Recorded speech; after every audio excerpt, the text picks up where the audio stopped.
એના ભેંસ જોવા અંદર આવી ગયું છે. તમને બતાવીશ તો આપણા વિડીયોમાં આ સાસ બધી નીચેરીને ફરવા મળ્યું છે. પ્યોર દેશી ઘી છે. જોવા આવા પધારો. હાલો યુટ્યુબ ફેમિલી, તમારું સ્વાગત છે મારા નવા બ્લોગમાં. હું તમારો પ્રિય સુરેશ એમ ડિજિટલ. તો તમે મજામાં છો, મજામાં જ હશો. તો આપણા વિડીયો જોતા એટલે તમે મજામાં જ હશો. અને આજ વિડીયોમાં તમને હું એવું બતાવવાનો છું કે આપણે જો આ રહી મારી ભેંસ, એને દોઈને દૂધમાંથી શું બને છે. એટલે દૂધમાંથી પહેલાં સવારી દેવાનું, પછી ઠેઠ ઘી બને ત્યાં સુધીનો તમને આ પ્રોસેસ બતાવવાનું છું. તો આપણા વિડીયોમાં અંત તક બન્યા રહી, ત્યાં સુધી બાપા સીતારામ. દૂધ દોવાનું ચાલુ કરી દીધું છે ભેંસ દોવાનું.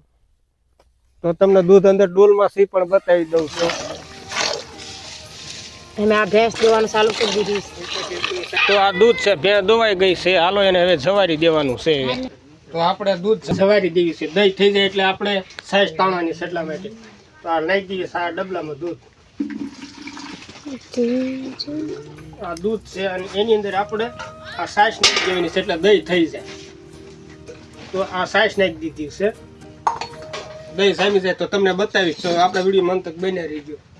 તો કાલે આપણે દૂધને જવારી દીધું તો દહીં કરવા માટે, એટલે સાઈઝ તાણવાની સેટા માટે. તો આપણે તો તમે જોઈ શકો છો દહીં તૈયાર થઈ ગયું છે. જવારી દીધું રેજી જોઈ શકો છો તમે અંદર.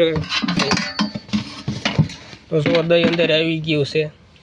તો સાઈઝ તાણવાની ચાલુ કરી દેવાની છે. આમાં થોડુંક પાણી નાખી દઈએ એટલે કંઈ થોડું ઘણું દહીં રહી ગયું હોય. તો આ છે આપણે ઇલેક્ટ્રિક, આનીથી સાઈઝ તાણવાની છે. તો તમે જોઈ શકો છો આપણે સાઈઝ તાણવાની છે. આપણે તો આવી રીતે મશીન મૂકી દઈએ, ચાલુ કરી દઈએ છીએ હો મશીન. હા, સાઈઝ બનવાનું સ્ટાર્ટ થઈ ગયું છે. સાઈઝ બની જાય પછી તમને બતાવું સાઈઝ કેવી રીતની બને છે. સાઈઝ બનીને કમ્પ્લીટ થઈ ગઈ છે. હવે ઉપરથી આપણે માખણ ઉતારી લેવાનું છે. હાલો તો ઉતારો. જુઓ કેવું મસ્ત માખણ વળી ગયું છે.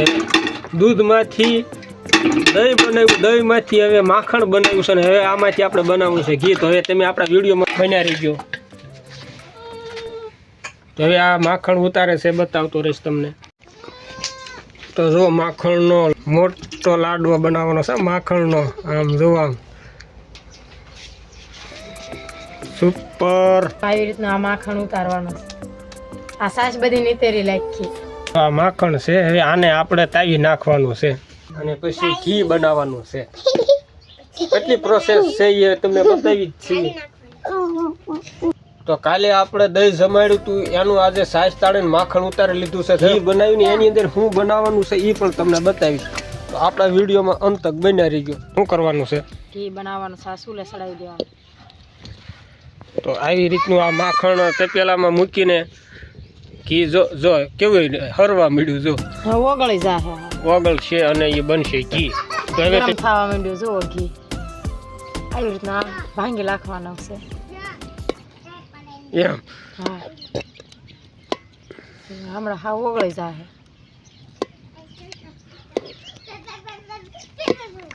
હેઠે કેટલો તાપ થવા દેવાનો? ધીમેથી હાવ તાપ લગવા દેવાનો. બસ આટલો તાપ થાય છે ને એટલો તાપ જ હેઠે થવા દેવાનો. નકર પાછું આ બળી જાય વધારે પડતું. એટલે અમે મીડિયમથી હાલવા દેવાનું. આમાંથી પ્યોર ઘી બનાવવાનું છે આપણે. તાપ કેટલો મીડિયમ થાય છે આ પ્રમાણે બનાવવાનું. એ ઘી તવાય ત્યાં સુધીમાં આપણે 1 ગ્લાસ છાશ પી લઈએ. હાંડમાં છે છાશ પી લઈએ.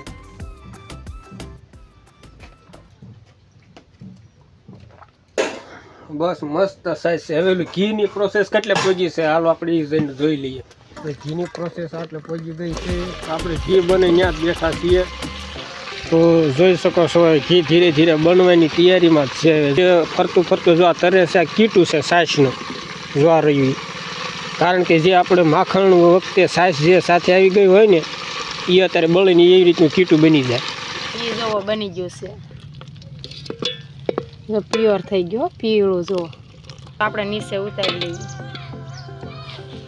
હવે આ ઠંડા પાણીમાં પાણી મૂક્યું છે. હા, ઠંડુ પાણી છે, એમાં આપણે ઠરવા મૂકી દઈએ. બસ આવી રીતની કંઈક પ્રોસેસ હોય છે. આજે અમે આ તાજું બનાવ્યું એ ઘી છે અને 1 દિવસ પહેલાં બનાવેલું છે. જો એ અત્યારે જામી ગયું છે. પ્યોર દેશી ઘી છે. જો આ કાલનું ઉતારેલું છે, બનાવેલું છે. એટલું જામી ગયું છે ને જો આમ ઉલટું વાલું છું ને તોય પડતું નથી ઘી, એટલું જામી ગયું છે ઘી. અને આ અત્યારનું તાજું આપણે બનાવ્યું એ ઘી, એ પાછું આની અંદર નાખી દઈશું આપણે. પછી આપણે ઘીની શું વસ્તુ બનાવવાની છે એ તમે જોયા રાખજો, આપણા વિડીયોમાં અંત તક રહેજો. હવે નીચેનું ઠંડુ ઘી છે ને આ ગરમ થોડુંક છે, તો હવે નીચે જવામાં કેવું થાય છે એ ઓગળવા મળશે. ઠરી તો ગયું છે ઘી. હવે આપણે જે ઘી ઉતાર્યું ને બનાવ્યું, હવે એ ઘીનો બનાવવાનો છે હવે શેરો, ચોખ્ખા ઘીનો શેરો, દેશી ઘીનો શેરો. તો એની પણ પ્રોસેસ ચાલુ થઈ ગઈ છે. ઘીમાંથી શું બને છે એ જુઓ. આ ગોળ અત્યારે કમ્પ્લીટ કરી નાખ્યો છે, અડધો ગ્લાસ પાણી એડ કરી દેવી. તો ગોળનું પાણી પણ ગરમ થઈ ગયું છે, આપણે શેરો બનાવવાનો છે એ માટે. હવે જોઈજો, તેમને ખબર પડે અંત તક. ચોખ્ખા ઘીની વસ્તુ બનાવવાની છે હો મારા વાલા. તો તમે જોઈ શકો છો, તપેલીમાં ઘી એડ કરી દીધું છે. પછી આપણે નાખશું ઘઉંનો લોટ અને પછી ગોળનું પાણી કરીને શેરો પ્યોર બનાવીને ખાવાનો છે મિત્રો. ફાઇનલી ઘી ઓગાળ નાખ્યું છે. હવે થોડુંક ઘી આવી જાય ને પછી આગળ ઘઉંનો લોટ નાખશે. પછી આવી ગયું જો, આ ઘીની અંદર એડ કરી દેવાનું છે ઘઉંનો લોટ. દૂધનો કેમ પેંડાનો માવો બનાવતો હોય એવી રીતનું માવા જેવું બની ગયું છે જો. એ પેલું પણ નથી રહેતું, એવા તપેલામાં તો શેરો બનાવવાનું શકાયું. આમ જો આમ નો બસ આમ કંઈક પકડી રાખો હાણસીથી. તો ફાઇનલી હવે ગોળનું પાણી એડ કરી દઈએ છીએ શેરાની અંદર. વાહ, ચોખ્ખા ઘીનો શેરો તમારા ઓરિજિનલ. તો ચોખ્ખા ઘીનો ફાઇનલી થઈ ગયો છે શેરો તૈયાર. જો કેવી રીતનો શેરો બનાવવામાં આવ્યો છે, પહેલાં ભેંસ દોઈ, એમાંથી પછી દૂધ આવ્યું, દૂધમાંથી પછી દહીં બનાવ્યું, દહીંમાંથી પછી માખણ બનાવ્યું, માખણમાંથી પછી ઘી બનાવ્યું, ઘીમાંથી પછી આ ચોખ્ખા ઘીનો શેરો બનાવ્યો.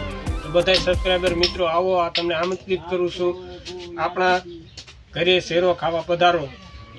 તો આ હતો આપણે એક ભેંસના દૂધને રિલેટેડ આ વ્લોગ. તો જો અમારો વિડીયો તમને પસંદ આવ્યો હોય તો અમને પણ સપોર્ટ કરતા રહેજો. વિડીયોને લાઈક કરજો, શેર કરજો અને કમેન્ટ કરજો અને ચેનલને સબસ્ક્રાઈબ કરજો, જેથી તમને આવા વિડીયો જોવા મળતા રહે.